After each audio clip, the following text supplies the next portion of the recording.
नाज़रीन, ॾेई शहर में औलियाए बुज़ुर्ग पीर सैयद अली मोहम्मद शाह बुखारी जो सालियानो उर्स मल्हायो वियो। रिपोर्ट कर रहियो आहे महबूब अली खोसो।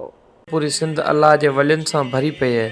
ॾेई शहर में भी एक औलिया बुज़ुर्ग अली मोहम्मद पीर जी दरगाह ते सालियानो उर्स मुबारक जोश ऐं ख़रोश सां मल्हायो वियो, जंहिंमें मुख़्तलिफ़ नअत ख़ाननि नअतूं पढ़ियूं ऐं आलिम दीन अल्लाह जी बारगाह में ख़िताबात करे सामाईन खे ख़िताबात सां मुनवर कयो ऐं ख़िताब कंदड़नि आवाज़ तेज़ सां ॻाल्हाईंदे चयो, अल्लाह वारनि में इहा कशिश आहे जो परे परे खां माण्हुनि खे दूर दराज इलाइक़नि खां पंहिंजी महफ़िल में छिके आया आहिनि ऐं हिननि महफ़िल में अचण वेहण ऐं ॿुधण सां हर माण्हू खे क़ल्बी सुकून मिलंदो आहे ऐं अल्लाह जूं रहमतूं ऐं बरकतूं नाज़िल थींदियूं आहिनि। वही अज़ीम शान प्रोग्राम यारहीं शरीफ हज़रत सैयदना गौसे आज़म अब्दुल कादिर जीलानी जो पीर अली मोहम्मद शाह जी दरगाह ते बेहतरीन प्रोग्राम थियो, जंहिंमें अज़ीम शान जलसे में तमामु वॾे तइदाद में आवाम शिरकत कई। त हिन दरगाह ते ही अज़ीम शान औलिया अल्लाह कॉन्फ्रेंस थी रही आहे। भिटदणी बादशाह रहमतुल्लाह अलैह फरमाए थो, सूफ़िन साफ़ कयो